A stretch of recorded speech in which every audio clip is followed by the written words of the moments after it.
entregue para nós. Queridos, nós temos sempre estudado a palavra de Deus na sequência.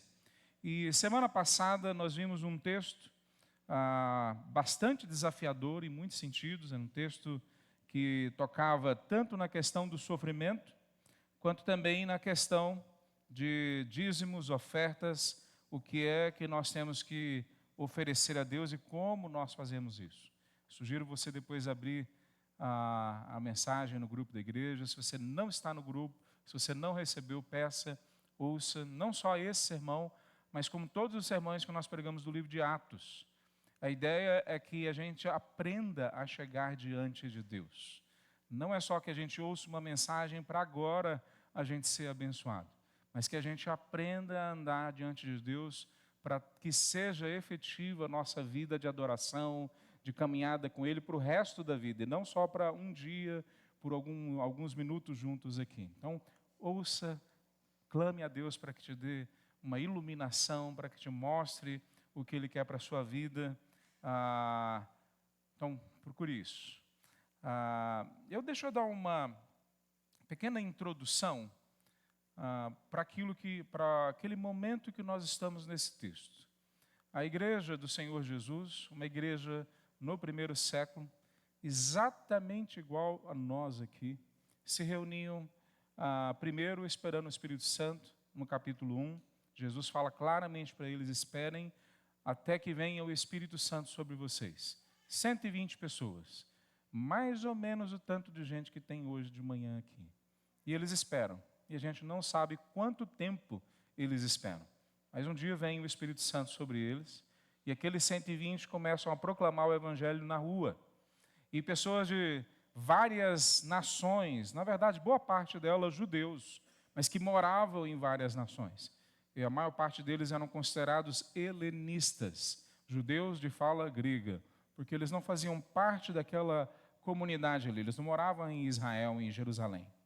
Eles estavam ali e ouviram o Evangelho na língua materna, na língua do coração deles, porque os discípulos falaram em várias diferentes línguas. E naquele dia, num único sermão, 3.000 pessoas se convertem. Eu tenho a impressão que naquele dia alguns dos discípulos entenderam pela primeira vez o que é que Jesus estava querendo dizer quando ele falou que nós faríamos maiores coisas que ele. Como que a gente pode fazer maiores coisas que Jesus? Bom, através do Espírito Santo agindo em nossas vidas e o Evangelho chegando aonde Jesus Cristo, no primeiro século, não foi, mas nós iríamos. E aqueles homens estavam ali, ouviram o Evangelho, 3.000 homens. Nós não sabemos exatamente quantas mulheres se convertem no primeiro sermão.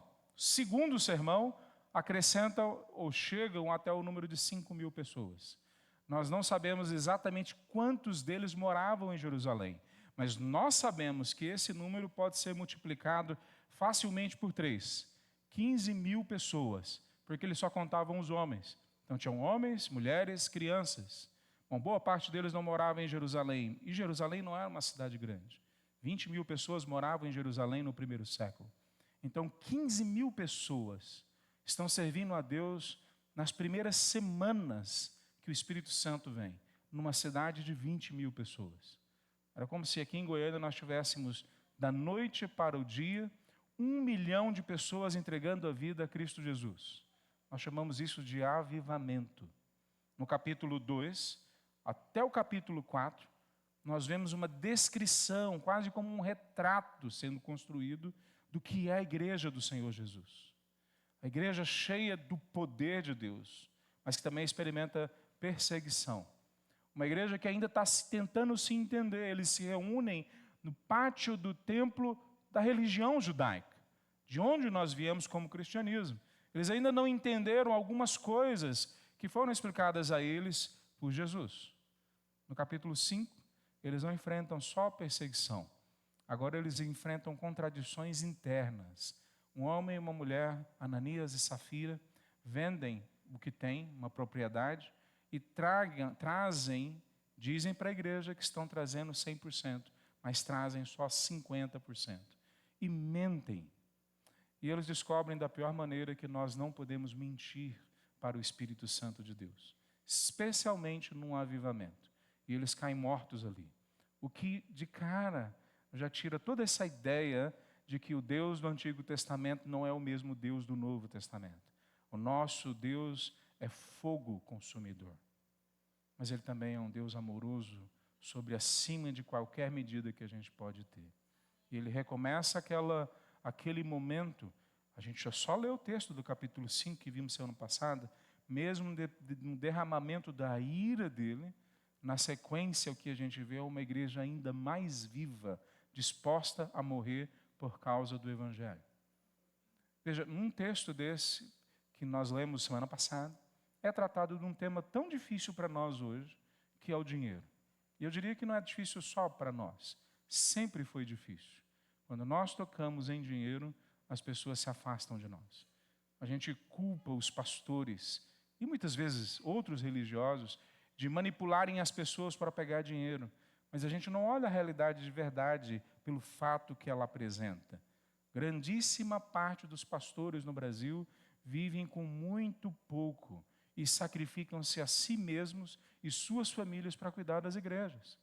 Mas lá atrás, a gente vê de novo, porque não foi a primeira vez na história, o povo se rebelando através da vida desse casal e que provavelmente tinham outros que faziam a mesma coisa. Não queremos ser verdadeiros nas nossas entregas. A gente quer só sair bem na foto. Mas na sequência Deus traz um avivamento verdadeiro na vida deles. E aí entramos no capítulo 6. A igreja explode de crescimento. E no capítulo 6, depois de passar por perseguições externas, contradições internas, agora eles têm um outro momento em que a igreja tem problemas de distração, de como é que nós vamos nos manter firmes como igreja. E o problema era que algumas das pessoas não estavam sendo cuidadas como elas gostariam de ser cuidadas. Antes da gente entrar no texto, eu queria só lembrar vocês que nós nos preocupamos, ao preparar o culto, em orar e chegar diante de Deus e clamar que Ele nos mostre o texto, nos mostre como abordar o texto, que Ele prepare as músicas no nosso coração que nós vamos selecionar para cantar. Nós não viemos aqui prestar um show para você. Não é isso que a gente vem fazer. O que a gente vem fazer aqui é clamar que Deus use não só esse momento, mas o momento que demorou até chegarmos aqui, para que aqui Ele produza mais uma vez em nós uma verdadeira adoração, como está em João capítulo 4, versículo 23 e 24. Uma das músicas que nós cantamos hoje, Sou Feliz com Jesus. Essa música foi escrita por um homem chamado Horácio Gates, o nome dessa pessoa. E lá atrás, em mais ou menos em 1870, ele tinha 3 filhos naquele momento. O filho dele morre de uma doença trágica e ele fica só com 3 meninas. No ano, um pouco depois que esse menino morre, nasce mais uma menina. E ele tem um incêndio na cidade que eles moram nos Estados Unidos, em volta de Nova York, se eu não me engano. E é queimado várias casas e vários negócios. E ele tem um prejuízo enorme como homem de negócio que ele é e crente firme no Senhor. E ele manda a família dele na frente dele ir para a Europa, uma viagem que eles tinham programado. E elas vão de barco para a Europa. E ele fica nos Estados Unidos preparando para ir na sequência. E em novembro de 1873, 100 anos antes do meu nascimento, o barco deles afunda. E ele perde toda a família dele naquele barco. Tinha perdido o filho, perde os negócios, e agora ele perde toda a família dele. E aí, ele canta isso que nós cantamos hoje, talvez sem prestar tanto atenção, sem entendermos tanto o peso dessa música na vida de quem a escreveu primeiro. Ao saber que os filhos e a esposa morreu, acabou, não tem família, não tem casa para voltar. Ele canta assim: se paz a mais doce eu puder desfrutar, se dor a mais forte sofrer, ó seja o que for, tu me fazes saber que feliz com Jesus sempre sou. Embora me assalte o cruel Satanás e ataque com vis tentações, ó certo eu estou, apesar das aflições, que feliz eu serei com Jesus. Meu triste pecado por meu Salvador foi pago de um modo cabal. Valeu-me o Senhor, mercê sem igual, sou feliz, graças dou a Jesus. A vinda é o anseio do meu Salvador, em breve verá me levar ao céu para onde vou para sempre morar, com remidos na luz do Senhor. Nós cantamos essa música e muitas vezes nós lemos o texto como nós vamos ler agora, e nós já queremos interpretá-lo como mais uma religiosidade. Aliás, é assim que é falado hoje sobre quem quer prestar atenção na Bíblia. Estão sendo legalistas, mas nós precisamos entender o contexto, porque Deus nos fala nas linhas, mas Ele também nos fala nas entrelinhas. Deus fala no profundo daquilo que Ele nos apresenta nas músicas, na palavra, na comunhão, quando nós estamos juntos. Então, prepara o seu coração para as coisas que eu vou contar. Eu não venho lá do sertão, mas eu vou ler para vocês. Vamos ficar em pé, meus irmãos? Nós vamos ler em Atos capítulo 6. E eu peço para você, então, leia esse texto agora, com a atenção de quem está querendo entender o contexto. Quem são essas pessoas que estão aqui? Como que é a vida dessas pessoas que nós vamos agora ler o nome delas? Vamos ler Atos capítulo 6. Nós vamos ler até o último versículo, do 1 até o 15.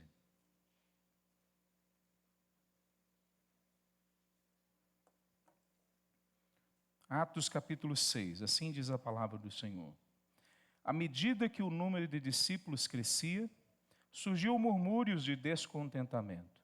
Os judeus de fala grega se queixavam dos de fala hebraica, dizendo que suas viúvas estavam sendo negligenciadas na distribuição diária de alimento. Por isso, os 12 convocaram uma reunião com todos os discípulos e disseram: nós, apóstolos, devemos nos dedicar ao ensino da palavra de Deus e não à distribuição de alimentos.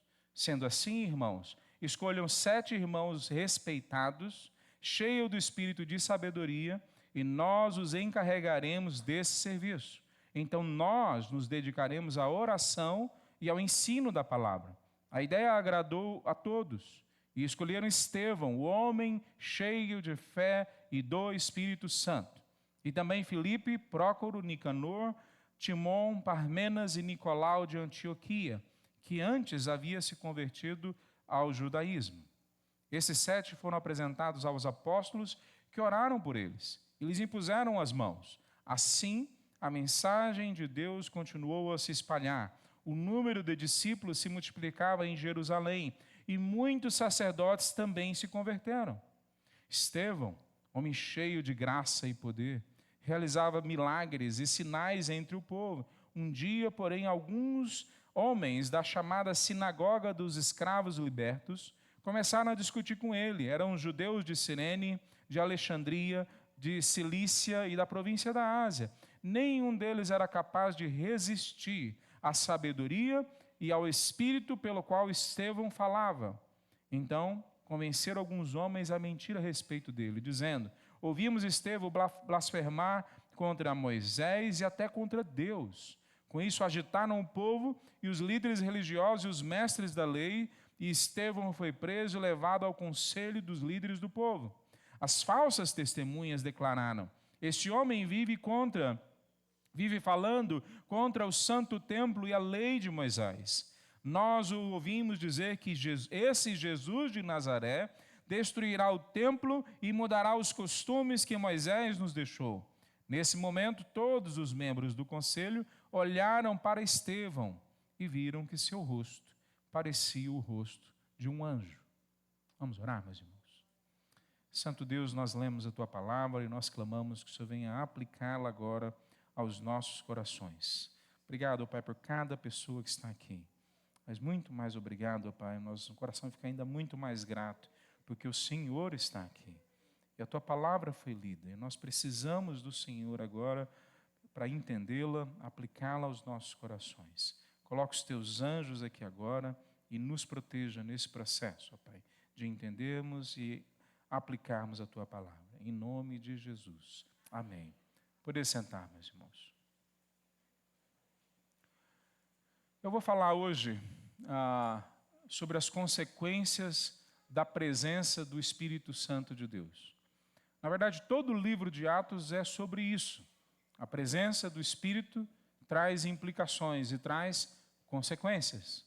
Mas aqui a gente vê algumas consequências que algumas delas são inusitadas ou pela primeira vez na história elas aparecem.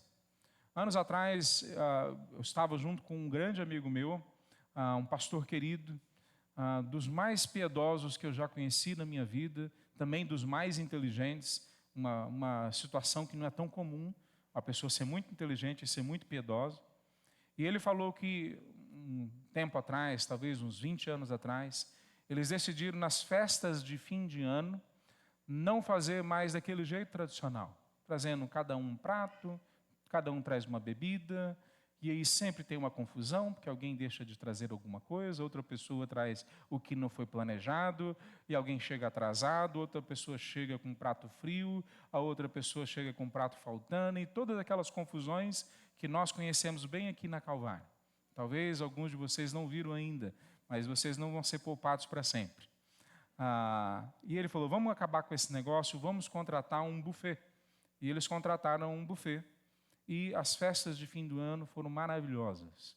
Ninguém brigou, não teve nenhuma confusão, ninguém ficou chateado com ninguém. Foi como se estivessem todos num grande e maravilhoso restaurante, todos sendo servidos, todos se sentindo confortavelmente bem aceitos ali e recebidos. Encerrou, todo mundo foi embora satisfeito, menos ele, menos o pastor. Ele falou, não gostei, isso não parece com a igreja. Não teve briga, não teve discórdia, ninguém falou mal de ninguém. Não tem jeito de ser tratado de verdade as pessoas. Eles vão fingir, até o final, que está tudo bem na vida deles. Ano seguinte, ele cancelou aquele buffet e as brigas retornaram, graças a Deus. E eles puderam começar a tratar de verdade o coração daquelas pessoas novamente. Isso é igreja. Isso é família. É a criança correndo, enchendo a nossa paciência. É o idoso que, com as suas manias esquisitas, deixa todo mundo irritado. É o adolescente revoltado, que não tem motivo para estar revoltado, mas sempre tem aquelas frases que deixam a gente abalado. É todo aquele cansaço, todo aquela tédio que muitas vezes invade, aquela mesmice, mas também é o lugar onde a gente tem vida, onde a gente tem alegria, onde a gente é transformado, onde a gente percebe o cuidado de Deus, onde no passar dos anos a gente percebe que a gente está sendo protegido, é onde a gente tem a provisão, é onde a gente vê que Deus ama a gente de forma concreta. Bom, se você não tem uma família desse jeito, deixa eu te falar, essa é a promessa de Deus para a sua vida. Você pode ter, se você fizer do jeito de Jesus.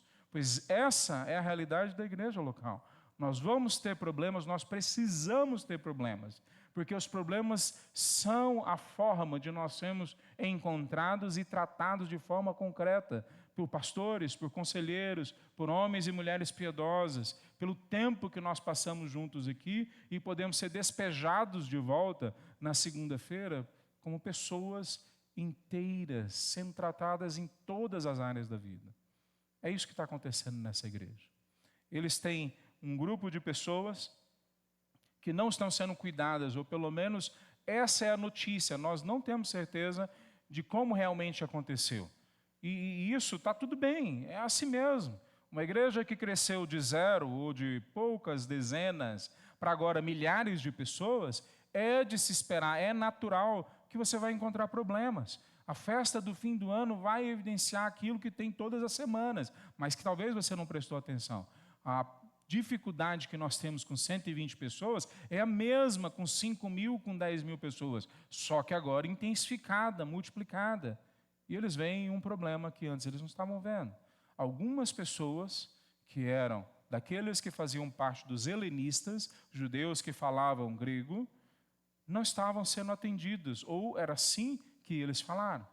Os apóstolos poderiam ter falado, ok, vamos acordar mais cedo, Vamos trabalhar ainda mais. Se a gente trabalha 40 horas por semana, vamos trabalhar 60 horas por semana e vamos lidar com isso. Mas não é assim que eles resolvem.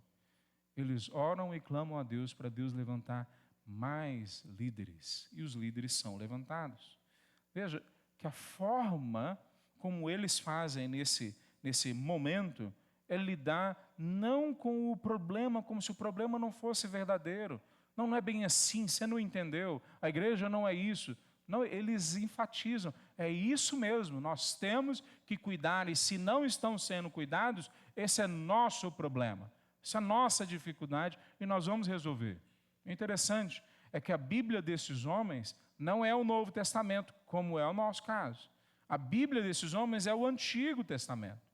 E se nós lemos no Antigo Testamento, Levítico capítulo 19, o capítulo que Jesus mais gostava, a gente infere isso, porque Jesus citou esse capítulo da Bíblia mais vezes. Lá está escrito que nós devemos amar o próximo como a nós mesmos. No versículo 16 de Levítico diz: não fiquem de braços cruzados quando a vida do seu próximo correr perigo.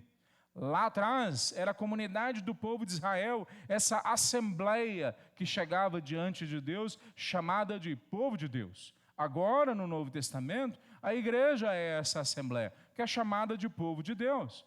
E veja, nesse momento, se aplica exatamente aquilo do Antigo Testamento. E para a gente não ficar em dúvida, é exatamente isso que depois Tiago fala no capítulo 1, versículo 27, que a verdadeira religião é cuidar dos órfãos e das viúvas e se afastar de imoralidade.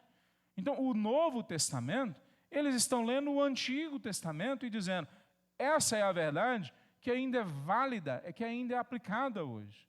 Eu falei semana passada e repito, há um mito lá fora, sendo dito que o Antigo Testamento não se aplica a nós. Como se não aplica a nós, se a igreja do primeiro século usou o Antigo Testamento, explicou o Antigo Testamento, aplicou o Antigo Testamento e entregou para a gente, para que hoje, 2000 anos depois, a gente tivesse a mesma espiritualidade, o mesmo caminho, a mesma direção moral, ética, espiritual para voltar para Deus. Veja, há coisas do Antigo Testamento que não se aplicam a gente. E a gente sabe imediatamente quais são algumas dessas. Sacrifícios de animais não se aplicam a gente. A circuncisão, né, os homens agora dão glória a Deus, né, não se aplicam a nós. Né? Imagina uma época que a circuncisão era feita com uma pedra afiada, porque não tinha faca como a gente, né, e eles tinham que fazer aquilo com todos os homens. Né? Eu dou graças a Deus que eu nasci bem depois dessa época. E não é necessário mais para nós. Mas boa parte do Antigo Testamento se aplica ainda a nós. Nós ainda não podemos roubar, nem matar, nem mentir, nem adulterar. Nós ainda temos que nos reunir como povo no sábado cristão. Nós ainda não podemos fazer idolatria, ainda não podemos buscar a Deus através de nenhum outro mediador, a não ser Cristo Jesus de Nazaré. Isso está tudo claro na palavra de Deus no primeiro século. E continua claro para nós hoje. A centralidade da palavra na vida deles é muito clara. Se a gente fizer um esforço para colocar a palavra de Deus em prática, trazer ela para o centro, tem uma coisa que nós vamos experimentar com muita clareza: a ação do Espírito Santo de Deus. E a consequência, ou pelo menos a forma como esse texto parece apresentar a consequência da presença e da ação do Espírito Santo de Deus, é que ele vai tirando, vai minando, ele vai destruindo as esquisitices que a gente alimentou. As bobeiras religiosas que nós somos alimentados lá fora. Existe uma religiosidade corrente, mesmo entre ateus no Brasil, que a gente muitas vezes traz para dentro da igreja e fala como se fossem verdades absolutas. Mesmo que essa verdade absoluta seja, cada um tem sua verdade. Essa é a maior imbecilidade absoluta que existe na sociedade. Se cada um tem sua verdade, como é que pode ter qualquer vida que faça sentido, racional? Existe uma verdade concreta, factual, que a gente pode olhar para ela, uma história que nós podemos. Então, Quando nós olhamos para a história, quando nós olhamos para a palavra de Deus, a verdade com V maiúsculo, o Espírito Santo de Deus vai destruir o nosso mundo de ilusão, as nossas esquisitices religiosas. Mas Ele, ao mesmo tempo, vai modelar algo novo e muito mais maravilhoso no lugar. Deixa eu repetir então para você. Eu creio que uma proposição que resume esse texto é a seguinte: a presença do Espírito Santo tanto subverte a realidade das nossas vidas, quanto a remodela a algo novo e maravilhoso. Quando o Espírito vem, Ele não quer energizar você para você ficar com um negócio gostoso na boca do estômago, ou você ficar emocionado, como a gente se emociona na hora do louvor muitas vezes. Quando o Espírito vem, Ele vem para destruir você. Se você não entendeu isso, talvez você não entendeu o Evangelho. Boa parte do que você construiu foi construído pela ação do pecado em sua vida. E mesmo aquela parte que você se esforçou para fazer o melhor diante de Deus, a palavra fala que ela está contaminada num nível tão profundo que só a palavra de Deus pode discernir aquilo que é alma e espírito, separar juntas e medulas, aquilo que é inseparável. Só a palavra de Deus pode entrar e separar. Então veja, Deus vai destruir você, mas porque Ele vai tirar de você a casca, a mentira, a ilusão de que você é desse jeito mesmo. Você não é desse jeito mesmo. Você foi estragado, eu fui estragado pelo pecado para me tornar menos do que eu deveria ser. Em Cristo Jesus nós somos remodelados para ser aquilo que nós somos criados para ser. A síndrome de Gabriela, eu nasci assim, vou viver assim, é quebrada pela ação do Espírito Santo na nossa vida. Então eu queria entrar nesse texto com os irmãos, a partir dessa afirmação, com 3 princípios hoje, para nós hoje de manhã. Primeiro princípio, que pequenas mudanças nas mãos do Espírito têm um grande potencial. Pequenas decisões que nós tomamos pode mudar o curso total da nossa vida, ou grandes coisas nas nossas vidas. Pois veja só, mesmo quando nós estamos fazendo o nosso melhor, mesmo quando o nosso esforço é para sermos boas pessoas, gente legal, gente que só fala o que tem que ser falado, mesmo quando a gente faz o nosso melhor para tentar entender a palavra de Deus, ainda tem coisas dentro de nós que Deus quer mudar. Ainda há coisas dentro da nossa vida que Deus quer transformar. No capítulo 5, a vida dessa igreja é marcada por um casal que mente ao Espírito Santo e todos veem a ira de Deus vindo sobre eles. E essa igreja agora experimenta um revigorar do avivamento que eles já estão passando. Bom, no capítulo 6 é de se esperar agora que essa igreja está caminhando para a perfeição, que essa igreja está melhor do que nunca. Mas já no começo do capítulo 6, um grupo de pessoas estão reclamando. Um grupo de pessoas estão alimentando murmuração, e se não tratada, toda reclamação, toda murmuração causa divisão, causa separação, causa divórcio. Se não tratados os problemas, se jogados para debaixo do tapete, escondidos em algum canto da nossa vida, da nossa casa, eles vão voltar de novo. E quando eles voltarem, eles vêm com maior potencial de destruir. E o que é feito neles aqui? Na ação do Espírito Santo empurrando a igreja para perceber esse problema, eles vão e decidem escolher homens para cuidar daquela situação. A primeira vez que nós vemos nesse texto que são escolhidos diáconos. É a primeira vez. Mas veja, por causa de um problema que surge, que talvez os discípulos tivessem tempo na agenda naquele momento, talvez não. Nós sabemos que tinham 120 pessoas quando o Espírito veio, então tinha 120 líderes. Pessoas que caminharam com Jesus. Será que 120 não era o suficiente para cuidar de todas aquelas pessoas? E por que agora eles escolheram 7? Por que não escolheram 20? Ou 40? Ou quantos mais? 300? Os 300 agora da igreja de... Por que não escolheram algum número diferentes. Por que escolheram 7? Uma pequena mudança é colocada em ação. Mas olha só como que essa mudança se configura. Os apóstolos são todos judeus. E agora eles elegem, ou melhor dizendo, eles empurram a igreja para escolherem homens. Eles dão padrões. Esses homens têm que ter um bom testemunho da sociedade lá fora, de todos, e eles têm que ser cheios do Espírito Santo. Mas precisa ser cheio do Espírito Santo para servir as mesas, para levar o prato de comida, para levar a cesta básica. Precisa ser cheio do Espírito Santo para só arrumar a cadeira. Precisa isso, quer dizer, precisa essa exigência tão alta para nós encontrarmos algumas pessoas para servirem a igreja? Pois é assim que eles apresentam. Pois sim, a resposta então é: precisam ser homens cheios do Espírito Santo. Mas a escolha deles revela para a gente algumas coisas a mais.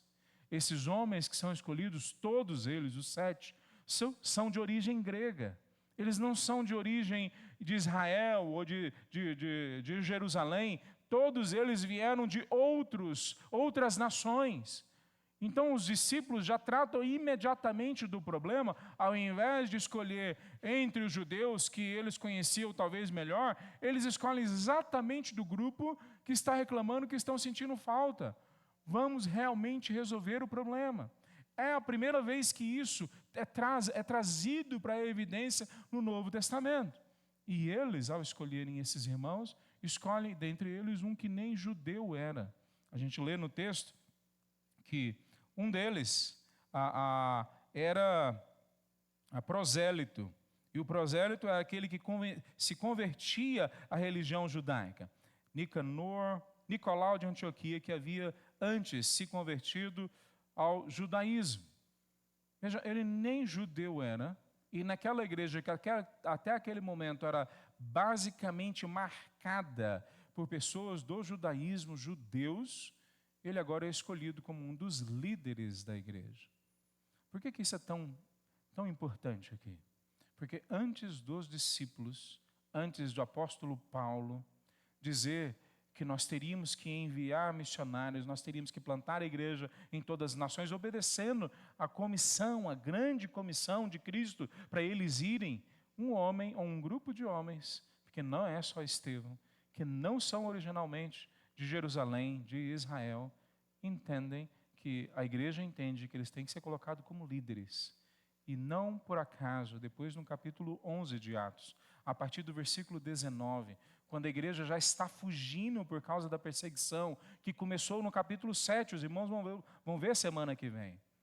A igreja que está fugindo, todos eles pregam só para os judeus aonde eles vão.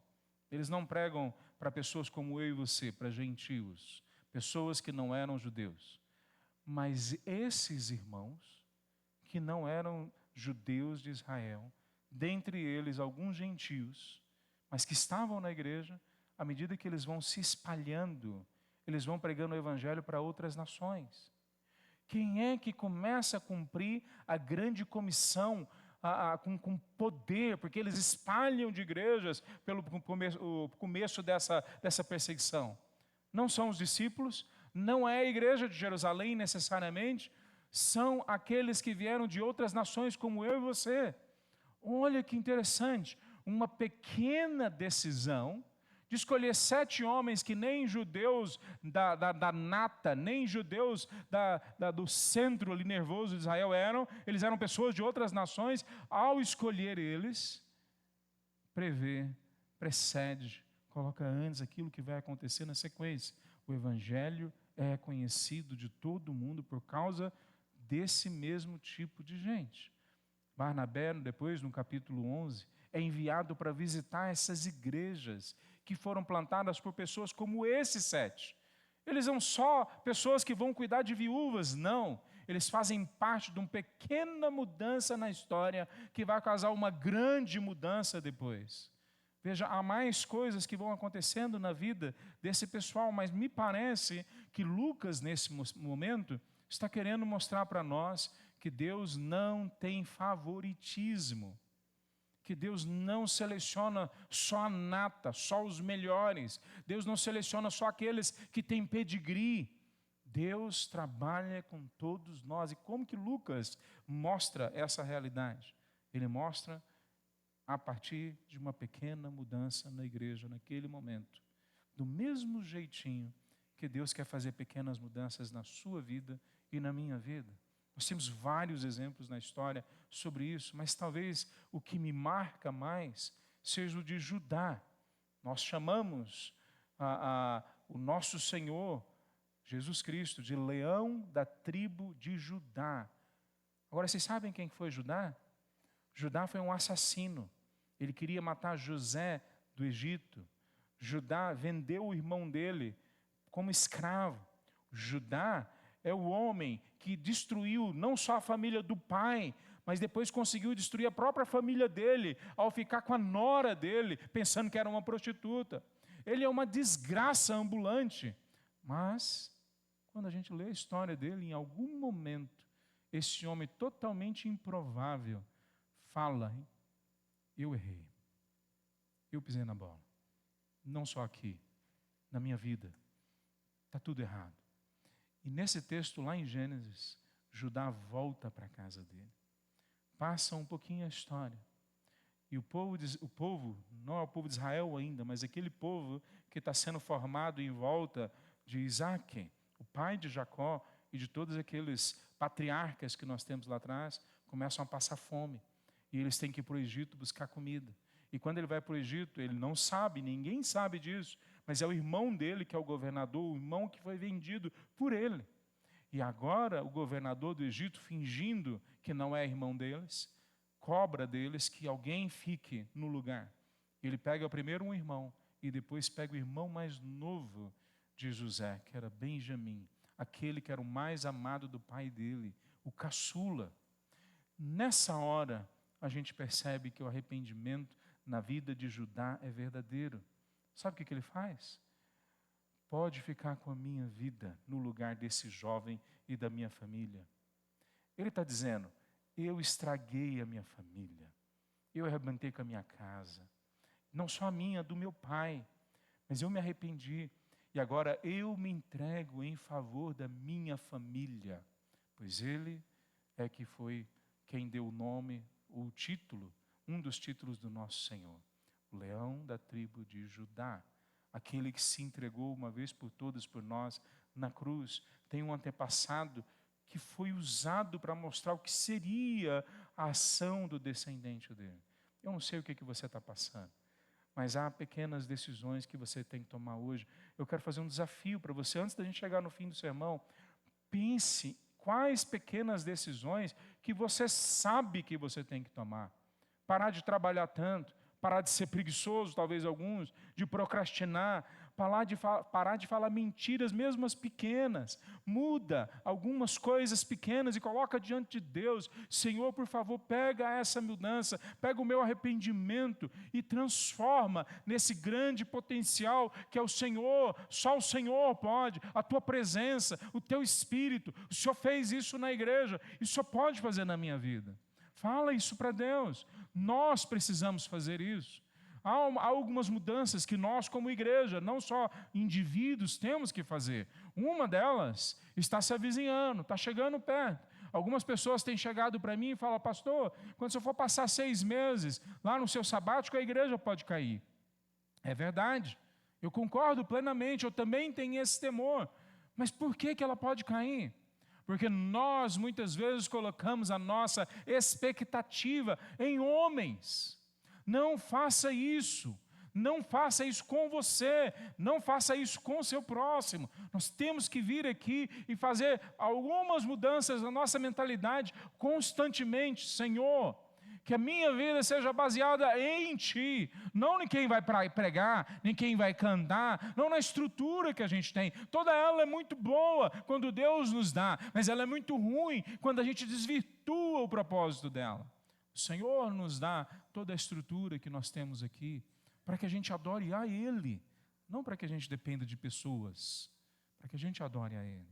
Então, é muito significativo que, da mesma forma como uma pequena decisão que eles tomaram lá atrás transformou depois toda uma, ou pelo menos ela culminou em toda uma nova estratégia de levar o reino de Deus para outros locais, hoje também pequenas decisões que nós fazemos pode culminar em a gente fazer coisas grandiosas, porque Deus vai nos usar. Eu poderia dar muitos mais exemplos. E sabendo da história de alguns de vocês, eu poderia dar exemplos que têm a ver com a sua história. Mas eu queria que você orasse e falasse: Senhor, mostra para mim o que é que tem que mudar. Se eu tenho que desligar o celular, se eu tenho que abandonar esse vício, que eu tenho que abandonar essa companhia, esse ambiente que eu tenho ido, se eu tenho que sair de dentro do quarto e não ficar mais sozinho, trancado, me entregando a uma depressão ou o que seja, o Senhor me ensina o que eu tenho que mudar. Pequenas mudanças na mão do Espírito Santo de Deus têm um potencial incrível nas nossas vidas. Segundo princípio que a gente vê nesse texto, o Espírito sempre age honrando a sua palavra e não os nossos interesses. O Espírito sempre traz uma honra quando a sua palavra é pregada e vivida.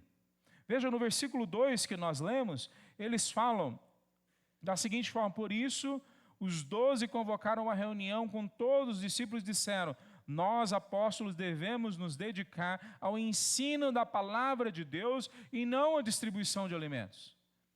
Veja, eles poderiam falar: não, nós estamos aqui para mostrar para todo mundo lá fora que nós somos gente boa. Vamos cuidar de pobre, vamos cuidar de viúva, e se der tempo, ou o tempo que a gente tiver, a gente prepara o sermão, a gente prepara a aula, a gente prepara o discipulado, a gente se preocupa com o aconselhamento, com a palavra. Não, eles não fazem isso. O centro é a pregação da palavra, é o ensino da palavra, é a demonstração da palavra. O centro é apontar que a palavra é que tem na nossa vida prioridade, a palavra é que tem na nossa vida autoridade, e não as minhas impressões. Alguns dias atrás eu estava sentando com um rapaz que deveria conhecer a palavra muito bem, e é um menino, como a gente diz, é um menino bom, não é um menino ruim, mas ele falando algumas coisas na palavra de Deus são claras e evidentes. E ele toda hora falava: eu acho que aqui está dizendo tal coisa, eu acho que aqui está dizendo outra coisa, eu acho que ali está dizendo outra coisa. Eu falei: meu filho, para de falar eu acho. A palavra de Deus não é eu acho. A palavra de Deus, assim como uma receita de bolo, assim como um livro de literatura, ela tem um conteúdo específico. Ela tem verbo, substantivo, ela tem adjetivos, ela tem gramática. Se eu olho para o texto, eu posso entender o significado dela. Se eu conheço o contexto histórico, cultural, isso pode aprofundar a minha compreensão do porquê que ela foi entregue dessa forma. E, acima de tudo, se eu coloco a minha mente nas mãos do Espírito Santo de Deus, ele abre a minha compreensão do significado e da aplicação dessa palavra. Então não fica falando: eu acho que aqui diz isso, eu acho que aqui diz aquilo outro. A nossa igreja brasileira, e eu temo que muitas vezes, muitos nós aqui dentro, é baseada não na palavra de Deus, mas no eu acho, eu sinto, eu desejo. E nós não precisamos achar, nem sentir, nem desejar. A gente precisa de saber qual é a palavra de Deus para a nossa vida. É simples, é bastante simples. E o Espírito honra quando a gente pega a palavra dele e aplica às nossas vidas. Há uma confusão que muitas vezes é feita nesse texto, das pessoas acharem que os discípulos, por causa desse parâmetro, estão dizendo que o trabalho que seria de servir às mesas é inferior ao trabalho deles. Não é isso que eles estão dizendo. De novo, precisamos conhecer a palavra pela palavra.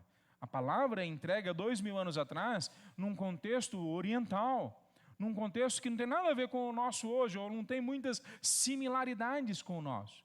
E lá atrás, quem é que servia às mesas? Pois não precisa olhar só 2000 anos atrás. Se você for na China comigo e sentar junto com uma família, você vai ver o que acontecia lá atrás, porque continua acontecendo no Oriente. Quem serve a comida é o dono da casa, o anfitrião, aquele que tem mais honra. Enquanto o dono da casa não serve, ninguém come, porque ele é que traz a honra daquele momento. Eles não estão dizendo que servir às mesas é um trabalho menos honroso. Eles estão esclarecendo as tarefas. Eles estão esclarecendo que no meio dessas tarefas, a eles foi dado a importância, sim, de explicar a palavra de Deus. Mas aos diáconos, naquele momento, é dada a importância de demonstrar a palavra de Deus. E a todos eles é dado a oportunidade de viver pela palavra de Deus. A palavra de Deus está no centro o tempo todo da vida deles. O versículo 7, quando termina essa parte, é dito da seguinte forma: assim, a mensagem de Deus, ou a palavra de Deus, continuou a se espalhar. Em outras versões está, continuou a crescer. Mas quem cresce é a palavra, ou quem cresce é o número de pessoas que leem e obedecem a palavra? As duas coisas. A palavra cresce porque ela é pregada, porque ela é demonstrada, porque ela é aplicada, porque ela é vivida, porque ela é decorada. Mas à medida que mais pessoas ouvem essa palavra, também cresce o número de discípulos. Não é à toa que aqui também é o primeiro momento na história da igreja que os cristãos são chamados de discípulos. Antes disso, ninguém tinha sido chamado de discípulos, a não ser aqueles que andavam junto de Jesus. Os 12, os 70, um ou outro em volta de Jesus. Agora a igreja inteira é chamada de discípulos de Cristo Jesus. Talvez seja porque agora eles estão entendendo cada vez mais as implicações da palavra de Deus para a igreja. O centro é a palavra de Deus na vida deles. Veja, a igreja não inventa certas coisas. Semana passada eu falei um pouco sobre isso. Eles mais ou menos acompanham o mesmo movimento que está vindo das sinagogas. A palavra sinagoga significa assembleia. A palavra eclesia, que é o que nós transliteramos para a igreja, significa assembleia. E na assembleia, sinagoga, eles tinham um grupo de anciãos. E agora na igreja eles têm um grupo de anciãos. Essa palavra anciãos em grego é presbítero. É a palavra que nós usamos hoje, é a mesma palavra. Veja, eu não estou tão preocupado com a palavra, porque outras igrejas podem usar outra palavra, mas nós precisamos nos preocupar com o conceito. Essa igreja, a eles é apresentado que tem 2 líderes que lideram essa igreja: os presbíteros e os diáconos. Não tem mais ninguém. Não tem uma diretoria à parte dos presbíteros e dos diáconos. Quer dizer, qualquer modelo que eu enfio para dentro da igreja, que não venha das páginas da Bíblia, no mínimo, eu tenho que ter certeza que esse modelo realmente vem para ajudar a cumprir o que a palavra fala, e não para impedir ou atrapalhar. Eu vejo igrejas que têm um sem número de cargos diferentes. É presbítero, é evangelista, é missionário, é diácono, e aí a gente nunca sabe exatamente quem está em cima de quem, porque depois vem bispo, depois vem o apóstolo, depois vem o arcanjo, depois vem, tudo tem uma questão de hierarquias, pois na palavra de Deus não há hierarquias, a ninguém chamem de chefe, de líder, de pai. Jesus fala com muita clareza, quem é o pastor das nossas almas? Jesus Cristo de Nazaré. Na igreja nós temos homens experimentados, que são chamados de presbíteros. E junto com esses homens liderando na igreja, nós temos os diáconos, que literalmente significa aqueles que servem a igreja. E os 2, nesse caso desse texto, têm uma diaconia. A diaconia da palavra, os presbíteros, e a diaconia do serviço, os diáconos. É apresentado, e para não ficar dúvida para a gente, Paulo em 1 Timóteo capítulo 3, fala, escolham dessa forma os presbíteros, escolham dessa forma os diáconos. E não é falado em mais nenhum outro local sobre um outro oficial dentro da igreja. Por que isso é tão importante, meus irmãos? Porque toda a palavra de Deus é inspirada e útil para nos ensinar, nos corrigir, nos encorajar, nos mostrar o caminho que a gente tem que ir. Não estou inventando esse versículo. Ele está em 2 Timóteo, capítulo 3, versículo 16 e 17. É a palavra que nos ensina. Então, se é a palavra que me ensina, então eu vou seguir ela. Nós temos conversado com algumas igrejas. Essa semana eu conversei com um pastor. E quando ele me perguntou como que a gente trabalha a revitalização de igrejas, e ele pediu para ir numa reunião com a gente, eu falei, você não vai gostar. Eu falei, não, eu vou gostar, eu quero conversar sobre isso. Você não vai, eu tenho certeza. Quer ver que você não vai? Aí ele falou, não fala, por que eu não vou gostar? Hoje nós vamos conversar de estatuto. Aí ele falou, realmente, estatuto? Não quero conversar de estatuto. Eu falei, está vendo que você não ia gostar? Mas sabe por que você não vai gostar? Porque e tantos por cento das igrejas no Brasil não escrevem os seus estatutos com base na palavra de Deus. E vivem uma igreja que não tem nada a ver com os parâmetros bíblicos. E depois não entendem porque que a igreja também não funciona como a palavra de Deus diz que ela deveria funcionar. Não entendem, mas está claro nesse texto e em vários outros. Deus honra, Deus privilegia aonde a palavra de Deus é pregada, é mostrada com clareza. No caso do estatuto, nós não escolhemos quem se torna membro da igreja. Isso não é uma escolha da igreja, é a escolha da palavra de Deus. Ela que nos dá os parâmetros. Nós não escolhemos quem nos pastoreia, é a palavra de Deus que nos dá os parâmetros. Nós não escolhemos quem é ou como é que nós decidimos as coisas. Veja aqui, os apóstolos são a autoridade espiritual daquela igreja. E eles poderiam agora falar, vocês são agora os diáconos aqui na igreja. Eles falam, não, vocês agora escolham. Está aqui os parâmetros para vocês escolherem. Os parâmetros que o Espírito nos dá. Vocês escolham. A igreja é congregacional, não é por opção. Ela é congregacional porque isso sai da palavra de Deus bem claro. A igreja não tem uma diretoria que rivaliza com os pastores da igreja. Por quê? Porque isso não está na palavra, isso é mundanismo lá fora. E se nós não seguimos o que a palavra de Deus nos dá, nós não podemos contar que nós vamos ter no final o resultado que a palavra de Deus nos promete. Veja, isso pode parecer por demais focado numa organização. Mas não é focado numa organização, é focado em demonstrar para nós que a palavra de Deus tem que ser o centro daquilo que nós decidimos em tudo, em todas as áreas da nossa vida. Eles vão mostrando, por exemplo, como eu já falei, que eles cuidam dos órfãos e das viúvas, como era falado no Antigo, mas no Novo. Eles vão falando que essa liderança não é hierárquica, mas essa liderança é através do serviço, é diaconias. É uma liderança baseada no poder do Espírito, mesmo que seja para levar a cesta básica, a pessoa tem que ser cheia do Espírito Santo de Deus. O parâmetro da palavra de Deus não é o nosso. Veja, nós poderíamos falar, e se você quiser, depois a gente pode mandar para você. Mas a palavra é muito simples acerca das coisas que nós, como membros de uma igreja evangélica, somos responsáveis. Nós somos responsáveis por cuidar uns dos outros, isso não é tarefa do pastor, isso é tarefa uns dos outros. Nós somos responsáveis por descobrir e viver os nossos dons e ministérios. Isso não é para um ou outro, é para todos os discípulos. E nós somos responsáveis, juntos e isoladamente, como indivíduos, de sermos sal e luz para a sociedade lá fora. A igreja é a sociedade sobre o monte, é a comunidade alternativa. A igreja tem que chamar o mundo para olhar para ela e falar, então é assim que é o reino de Deus? É assim que é o Deus de vocês? Essa é a igreja. Agora, qual que é a função do pastor? Orar, ensinar e liderar. Mas o pastor não tem que gerenciar também? O pastor não tem que trabalhar como pedreiro? Como essa semana a gente viu os meninos trabalhando aqui, não é o pastor que faz o orçamento? Mas não é o pastor também que faz o podcast ou faz a mídia? O pastor não é chamado para nenhuma dessas coisas, não como pastor. Ele pode até fazer como indivíduo, como membro a mais na igreja, mas qual que é o trabalho do pastor, segundo a palavra de Deus? É ensinar, orar, inclusive ensinar as pessoas a orarem, e liderar com parâmetro do serviço.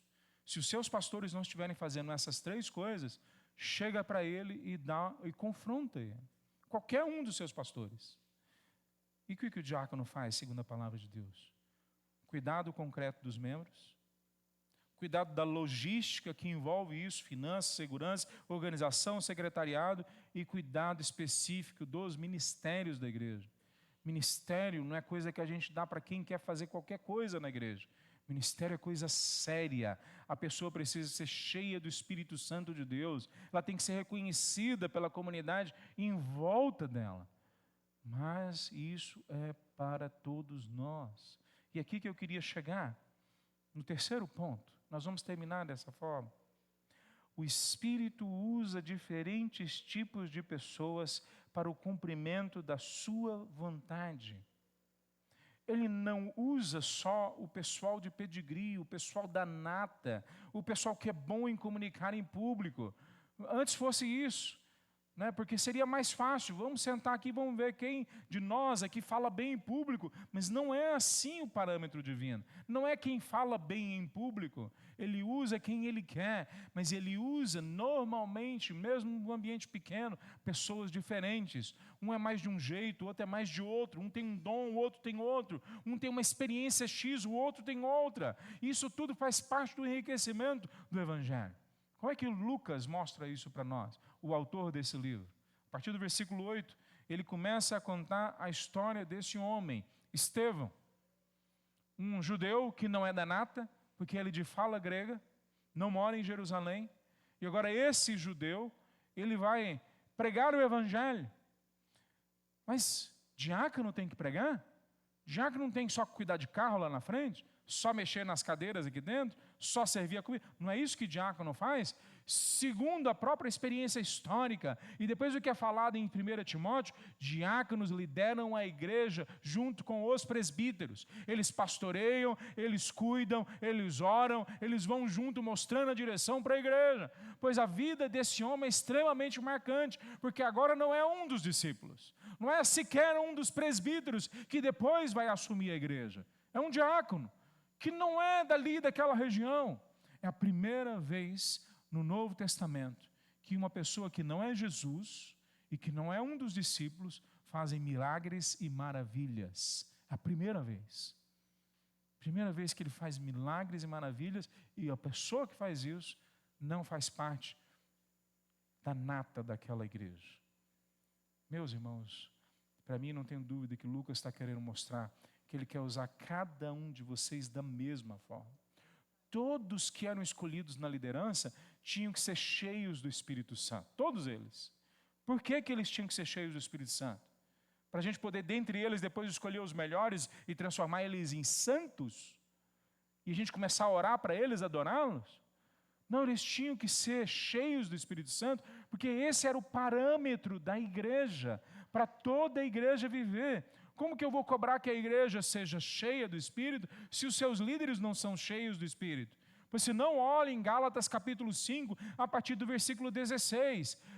Andai no Espírito, e vocês, todos os membros da igreja, não vão satisfazer os desejos da carne, a intenção da carne, a quebra que a carne dá na nossa vida e nos leva na direção contrária. Vocês não vão satisfazer.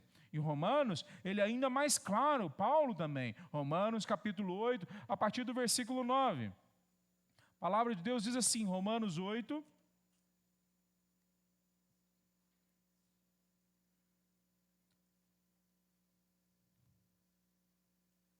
eu estava no 9, por isso que eu demorei. A partir do versículo 5. Aqueles que são dominados pela natureza humana, pensam em coisas da natureza humana.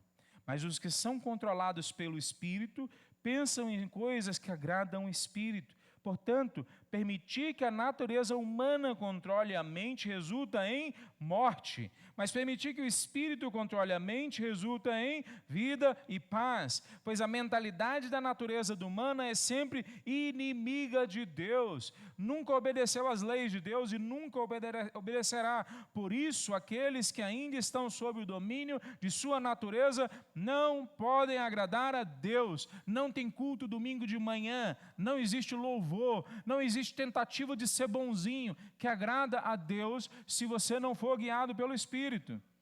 E por que isso é tão importante? Ele continua, leia depois do capítulo 8 de Romanos, porque no versículo 16 ele fala, o seu Espírito confirma com o nosso Espírito que nós somos filhos de Deus. Então ser cheio do Espírito não é para os líderes, ser cheio do Espírito é para a igreja. Mas quem é cheio do Espírito, potencialmente, pode ser um instrumento através do qual Deus vai fazer milagres, maravilhas, vai pregar com poder.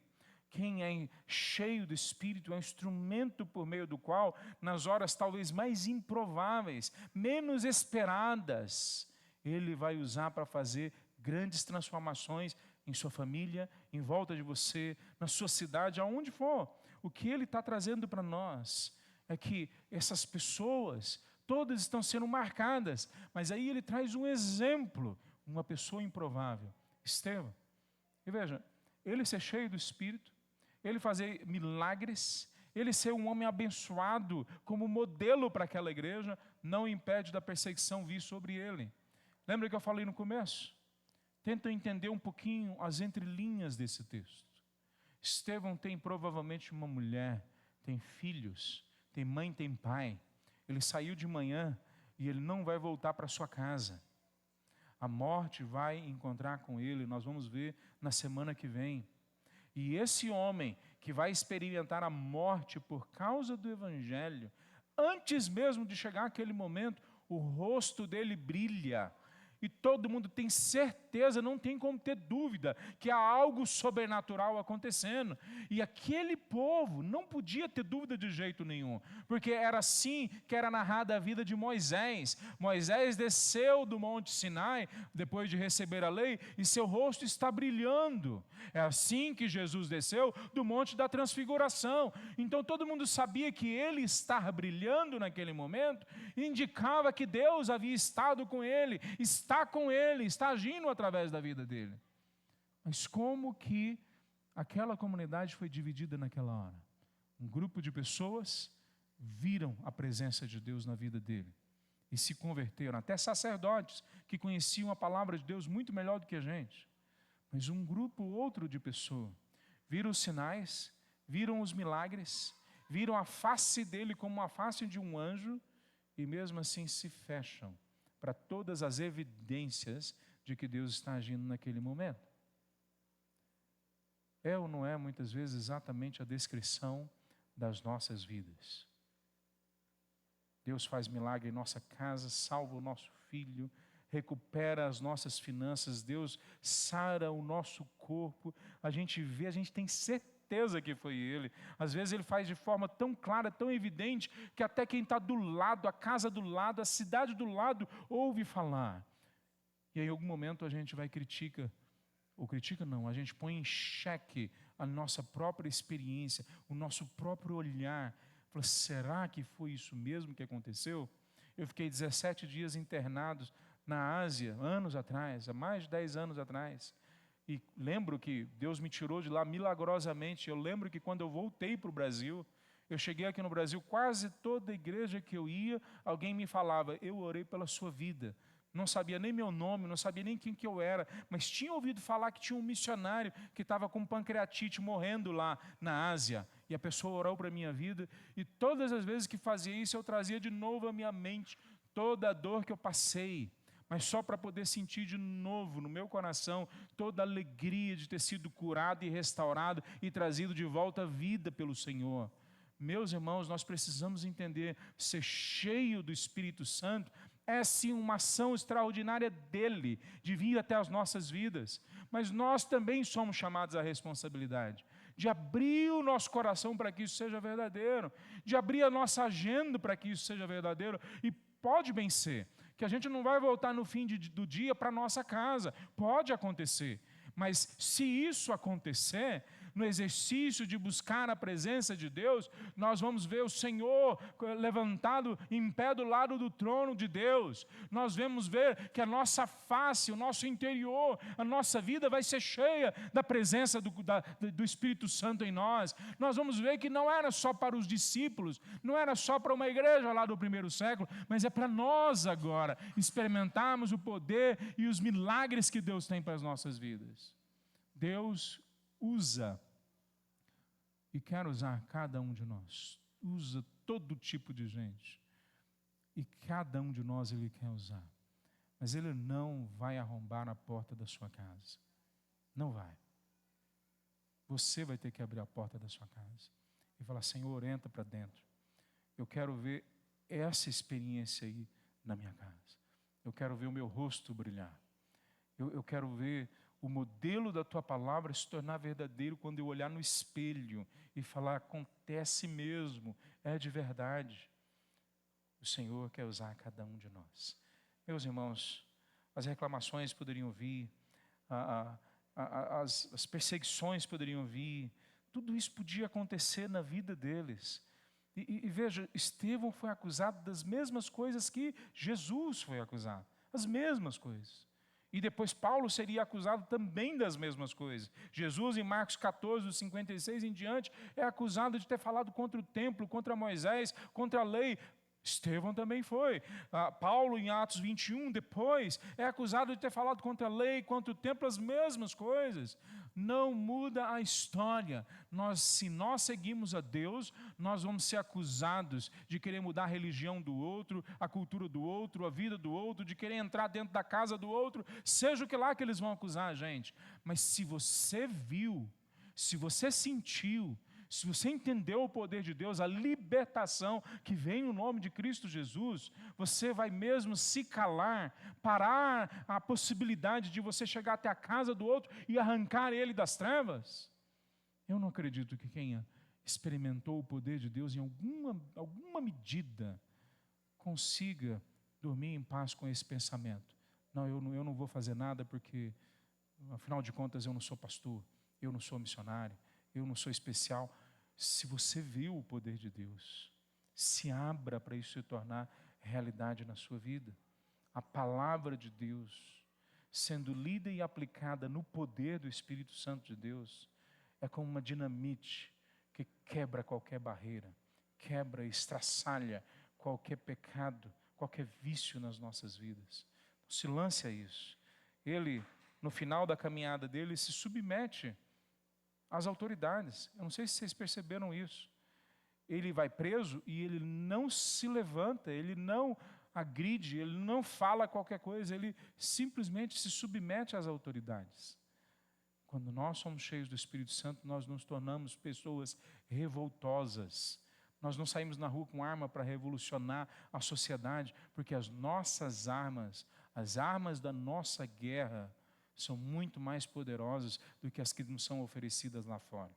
Muito mais poderosas. Eu queria concluir de duas formas, meus irmãos. Primeiro, pense com a maior honestidade e sinceridade possível.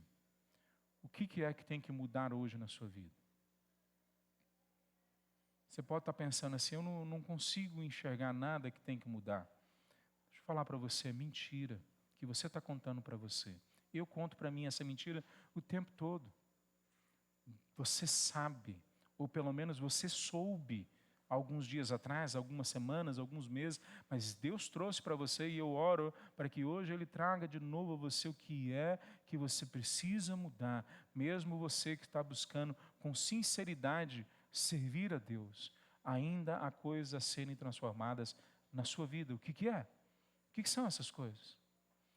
Não se deixe se tornar um cristão nominal. Cristão nominal é uma clara indicação de que você não foi salvo. As nossas igrejas estão cheias disso. Cristão nominal é uma clara indicação de que você se acostumou com o discurso religioso. Para quê? Discurso religioso no inferno não vai ter significado nenhum. Nenhum, não tem agora, vai ter depois. Mas se você quiser ser sincero com Deus, chegue diante dele e fale, Senhor, por favor, me mostra o que eu tenho que mudar. E muda isso. Clama a Ele no poder do Espírito para que seja mudado na sua vida. Segundo princípio, se você seguir o primeiro, o segundo é de conclusão. Se prepare para ser usado por Deus de forma poderosa. Se prepare. Se você falar, Senhor, muda o que o Senhor quiser, a próxima coisa é que Deus vai usar você. Essa semana eu vejo isso o tempo todo, então eu falo isso, eu tenho vontade de desenhar, de escrever, de mostrar da melhor forma possível, mas não tem jeito, porque isso é uma experiência sua que você tem que ter. Mas essa semana a gente estava sentado com alguns missionários sendo apresentados que vão para um país fechado na Ásia, onde eles podem morrer por causa do Evangelho. E a alegria no olhar deles, a satisfação de saber que estavam fazendo a vontade de Deus, porque Deus os mandou fazer. Eu não vejo isso na maioria das pessoas que vêm pedir para orar para elas terem mais dinheiro, para elas resolverem os problemas delas aqui e ali, mas eu vejo isso no olhar de missionários, de homens e mulheres piedosos que já optaram por deixar Deus mudar a vida delas e agora Deus começa a fazer grandes coisas através da vida delas. Se preparem para ser usado por Deus poderosamente. Para isso, decida mudar hoje as coisas que precisam ser mudadas. Vamos ficar em pé, meus irmãos.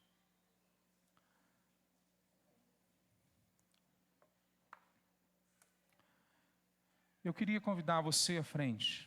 Se você